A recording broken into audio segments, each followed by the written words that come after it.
so májèlé ni wọ́n fi náà fi yanjú ẹ̀ so má dẹ̀ fi má ṣe fi májèlé yanjú ẹ̀ ẹni tó fi májèlé yanjú ẹ̀ ọ ń sọ̀rọ̀ pé báwo ni òun ṣe po májèlé yẹn tó sì mọ̀ pé òun po májèlé tó ọ̀dẹ̀ ń gba wáàyí wa tó ọ̀dẹ̀ ń rí prọfẹ̀tì tí wọ́n rí ìwọ ń lò ń rí jìbìrìlù kí ló yẹ jìbìrìlù ọmọ wípé òun fẹ́ po poison fún ẹ tó fẹ́ po májèlé fún ọ so ọjọ́ nǹkan tó wà lélẹ̀ tó jásí pé ó ti ń jọ́ ọmọ yìí wá wípé wọ́n fọ́ọ̀mù rẹ̀ wá ni so ẹni tó bá dẹ̀ ti gbàgbé ancestor rẹ̀ so àpò ìyà ni ló sọkọ́ so a dúpẹ́ pé àwa tètè padà wálé tí ò tí jìnnà jù so kò ní sú wa kò sí ní rẹ̀ wá náà alánà sí ni so ẹ máa bẹ́tò lọ báyìí.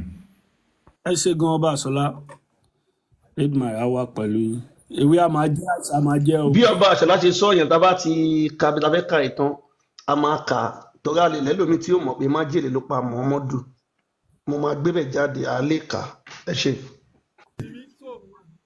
Muslim lèmi so mo tún á join Christian like be 3 years ago so ìgbà tó wá ń kó tiẹ̀ fún mi sìn ọ̀rẹ́ mi kan ló invite mi sí program yìí tó wá ń sọ fún mi sìn mo ní kò possible pé mi lè misquote pé bí a Christian or non-Muslim pé kó má misguide pé Muslim wà Christian wà ó wá ní Muslim ò sínú ẹ̀sìn Islam. ẹ̀sìn wo lẹ́yìn ń ṣe báyìí. Christian sà. ẹ máa lọ díù pẹ̀lú Christian yìí ẹ̀yin lẹ mọ ohun tẹ́ rí tí Islam tó bí yín síbẹ̀ tí ò fi wù yín mọ́ tẹ́ fi join Christian. mo fẹ́ mọ̀ nípa ẹ̀sìn Islam gangan.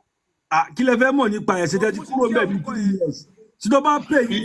akọbi ẹwọn kan tó ṣe lélẹ̀ Muslim ni wọn ẹni sùúrù nǹkan tó fẹ́ mọ̀ ọkàn fẹ́ pẹgbẹ sọ ni ẹ fẹ́ mọ̀ nípa ẹ̀sìn Islam àbí. bẹ́ẹ̀ni sà. ẹgbẹ́ ni súnmọ́ máìkì dáadáa àgbọ̀ yín nǹkan tó fẹ́ sọ ni àkànbí ó yẹ kí ti mọ àwọn kọ́sítọ́mà báyìí.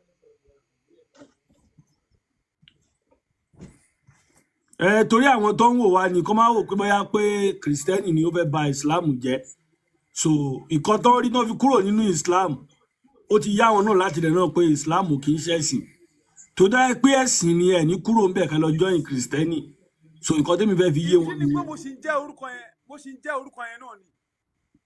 orúkọ ò má tà àwọn ọmọ àṣebáyọ ọmọ àràbù nìyí ni so wọn kò bóyá Somalia ní àbáwọn àràbù tó ń kó lẹ́rú wálẹ̀ Yorùbá bí àwọn Haúsá. kí lẹ wá fẹ́ mọ̀ nípa ìsìlámù ẹ béèrè question tẹ fẹ́ béèrè kí lẹ fẹ́ mọ̀ kí ni nǹkan tẹ gbọ́ tẹ fẹ́ confam. wọ́n ní Mohammed pé ó máa ń bá ọmọ kékeré sùn pé mo á ní kí n béèrè pé ṣé lóòótọ́ ni.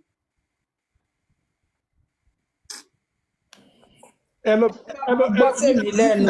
ẹ ṣe báyìí ẹ má bínú kan tó ṣẹlẹ̀ ní pé gbogbo ilé ẹ má bínú a máa dá wọn lóhùn lè distract wa kankan ìṣẹ́jú mélòó máa fi dá wọn lóhùn nǹkan tẹ́ bá fẹ́ mọ̀ ẹ lè sọ wọn máa dá yín lóhùn ṣẹ́gbọ́ ẹ tẹ̀síwájú nǹkan tẹ́ bá fẹ́ mọ̀ pàtó ẹ sọ nǹkan náà a máa dá yín lóhùn táà tó tẹ̀síwájú.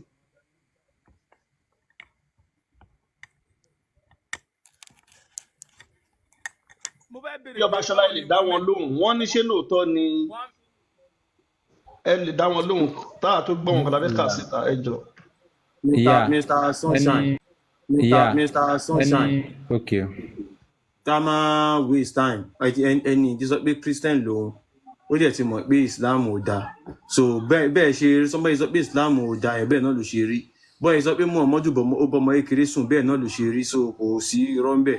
Tẹ́ bá dẹ̀ fẹ́ mọ̀ anything tẹ́ bá fẹ́ mọ̀ ẹ ní láti wá sókè nítorí ìyẹn. Ẹ dúró sí comment section kẹ́ máa gbọ́ wa. Àwọn àáfàá ni à ń retí tí wọ́n fẹ́ debunk nǹkan tá a sọ tó máa sọ pé nǹkan tá a sọ yẹn pé bẹ́ẹ̀ kan ló ṣe rí bákan ló ṣe rí ṣé ó ti yé yín so nǹkan tẹ́ ẹ sọ nípa Islam yẹn bẹ́ẹ̀ náà ló ṣe rí kò kí ń ṣẹ̀sìn rádaràda ni wọ́n fẹ́ pa wá wọ́n fẹ́ jẹ wá àrùn kí wọ́n gbalẹ̀ wa yẹn àwọn Fúlàní ni so bóyá jẹ́ nìyẹn. so láfikún Muhammad tó máa ṣe 9 sọm.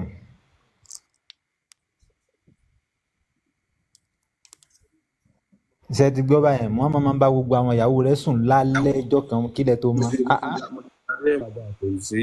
èèyàn kan wà níbí ilé ọ̀kan tí mo fẹ́ gbé wá sókè mo jí sọ fún pé ènìyàn ní ẹjọ́ yín moderator ẹ kàn lè mute ẹ má block anybody mo sọ fún pé kò ní pé ó ń ṣépè ó yẹ kó máa bọ̀ lókè ní Albayan ló dà pé ó ti wá rí náà Albayan ẹ máa bọ̀ lókè. ibẹ̀ àgbáyàn ẹ̀yin náà máa ti mọ̀ pé Allah yín ẹ̀rí nígbà tẹ́ ṣépè ẹ tún fi ń ṣàlá sí ẹ ti mọ̀ pé Allah ò wúlò nǹkan bí kí nǹkan bàjẹ́ ibẹ̀ làlá máa ń wà Allah ò lè ṣe nǹkan kan ẹ kàn gbogbo ìtẹ́ ń ṣe yẹn you are just wasting your time Allah ò lè ṣe anything ó useless ṣe get ó useless ó wà nù kàbá ẹ bá ṣe ń sọ̀rọ̀ lọ́wọ́lọ́wọ́ báyìí ó wà